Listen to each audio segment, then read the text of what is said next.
कंधमाल जिला दारिंगबाड़ी समवाय समिति पक्षर प्रथम थर चाषी पंचायत स्तरीय आर्थिक साक्षरता समवाय बैंक सेवा और ऋण कर्मशाला सचेतन कार्यक्रम अनुष्ठित हो जाइछि। एही कार्यक्रम रे समवाय समितिर उपसभापति धर्मेंद्र प्रधान अध्यक्षतार मुख्य अतिथि भावे फुलवाणी SARCS गंगाधर कंवर, मुख्य वक्ता भावे बालीगुड़ा बौद्ध बैंक शाखार परिचालक अनुपम बेहरा और सम्मानित अतिथि भावे बालीगुड़ा SARCS रमाकांत दिगाल और समवाय समितिर सभापति लीलिमा प्रधान प्रमुख उपस्थित थिले। एही कार्यक्रम रे दारिंगबाड़ी ब्लॉक 17टी ग्राम पंचायतर जनप्रतिनिधि एवं कृषक भाई भौणी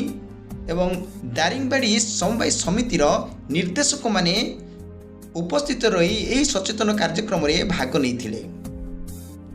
अतिथि माने तांको वक्तव्य सरकारंकर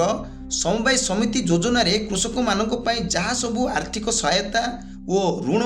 नेण देण रे की सुविधा रही से संपर्क में प्रांजल भावे चाषी को बुझाइथिले। एही अवसर रे अंचलर विभिन्न चाषी तांको समस्या संपर्क में पचारिथिबा प्रश्नर उत्तर रखिथिले वो कृषक मानकर हाथ पाहांतरे सरकारंकर विभिन्न योजना को पहुंचाइबा पई प्रति 2 गोटी ग्राम पंचायत को नहीं गोटे समवाय समिति गठन करने सूचना दे गठन में सहयोग कर यार फायदा चाषी को नेबापी आह्वान देते। कार्यक्रम को ऋण सहायक अजित कुमार परिड़ा संयोजन करथिले एवं तांको सहित दारिंगबाड़ी समवाय समितिर परिचालक कृतिबास सामल, ब्राह्मणिका समवाय समितिर परिचालक अजित कुमार सिंह को नेतृत्व में यह समस्त कार्य परिचालित होइथिला एवं अन्य कर्मचारी मध्य सफल पाई सहयोग करथिले। बहुत भल लागिला एटा बोध प्रथम थर आम दारिंगबाड़ी पाई आ स्थान रे आज जो कृषक मानक सचेतन विषय में कृषक माने जो प्रकार सुविधा पाइबे आ से माने जो चाष करके जो फायदा पाइबे से विषय से माने बहुत आमको प्रथम शिक्षा माने देइछंती आ मो चाहे आम जे प्रकार से माने आम चाषी मानक उत्तम भाव में समस्त फसल रे से मानकर जिते करेंगे से समय से जमी विहन एवं सार एवं समस्त विषय से माने जोगाइबे आ विनम्र करे से माने जे प्रकार भाव आम चाषी भाई मानक उपरे आ से माने समस्त सहायता से माने दे पारिबे जो द्वारा कि आम चाषी भाई माने उपकृत हेबे एवं विशेषकर आम जो नवीन पट्टनायक मध्य आम सरकार मध्य कर देइछंती जे आम समस्त चाषी भाई मानक उपरे जो प्रकार रखी देइछन से ताहा जे प्रकार समस्त आम पहुँचे पारिबे एवं समस्त चाषी उपकृत हेबे आ सेथिरे मु आशा करूछि। जरियारू आज गोटे ऋण कर्मशाला बा मैंने ये करा जाइथिला लोकंकर पाखरे जेमिति समवाय आम द्वारे पहुँचब से वार्ता आज देवाई आम मैंने आज डाकिथिलु। बहुत माने कृषक भाई माने उत्साहित अच्छा खुशी अच्छा दारिंगबाड़ी लैंप सांगे सहयोग करने से माने प्रतिश्रुति देइछंती। आगामी समय समस्त द्वार समवाय विभाग वार्ता पहुँचे पारिबु एथिपाई आमे सचेतन वार्ता आज देइछु। एई प्रतिनिधित्व करुथिबा समस्त कर्मचारी माने जो आस्थिले से माने मध्य बहुत शिक्षणीय विषय गुड़ाक देइछंती जेमिति कि 50,000 जो लोन थिला बिना सुधरे ताकू पुणी लक्षे टंका पर्यंत पहुँचाई देइछंती। सेटा राज्य सरकारकर नवीन पट्टनायकर ये डाकरा एति सकाशे लोकों पाखक यहाँ जनवाई बा सचेतन करवाई आजिर कर्मशाला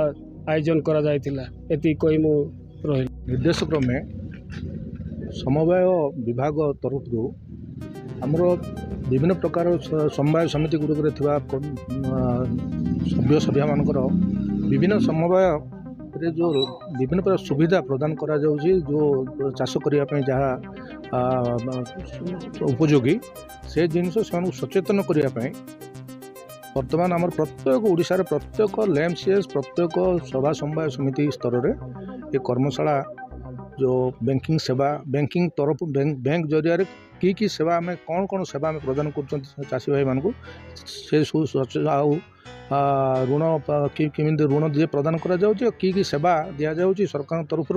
सब प्रकार व्यवस्था अच्छी से जिनिस आम लोक सचेतन करने ये कर्मशाला आयोजन करा जाइछि। तो आज ଏହି କାର୍ଯ୍ୟକ୍ରମ ଦାରିଙ୍ଗବାଡ଼ି ଆମର ଲ୍ୟାମ୍ପ ସମିତି ତରଫରୁ ଆୟୋଜନ କରାଯାଇଥିଲା। ସେଥିରେ ଆମର ଫୁଲବାଣୀ DRCS ଅଫିସରୁ SRCS ଶ୍ରୀଯୁକ୍ତ ଆମର କହଁର ବାବୁ ଗଙ୍ଗାଧର କହଁର ଆଉ ଶାଖା ପରିଚାଳକ ବାଲିଗୁଡ଼ା ଆମର କେନ୍ଦ୍ର ସମବାୟ ବ୍ୟାଙ୍କ ବୌଦ୍ଧ ଶାଖା ସେ ଉପସ୍ଥିତ ଥିଲେ। ଅନ୍ୟାନ୍ୟ ଆମର ନିରୀକ୍ଷକ ବନ୍ଧୁମାନେ ଆଉ ମୁଖ୍ୟତଃ ସମିତିର ପରିଚାଳନା ପରିଷଦର ସଭାପତି ଉପସଭାପତି ଅନ୍ୟାନ୍ୟ ପରିଚାଳନା ପରିଷଦର ସଦସ୍ୟବୃନ୍ଦ ଏବଂ ଆମ ଦାରିଙ୍ଗବାଡ଼ି ବ୍ଲକ ଅନ୍ତର୍ଗତ ବିଭିନ୍ନ ପ୍ରକାର ପଞ୍ଚାୟତର 17 ଗୋଟି ପଞ୍ଚାୟତ ଅଛି। ଏ ପଞ୍ଚାୟତର ସରପଞ୍ଚ ଭାଇ ଭଉଣୀମାନେ ଆସିଥିଲେ ଆଉ ସମିତି ସଭ୍ୟମାନେ ବି ଆସିଥିଲେ ଆଉ ବହୁ ସଂଖ୍ୟାରେ ଚାଷୀ ଭାଇ ଭଉଣୀମାନେ ଉପସ୍ଥିତ ହୋଇ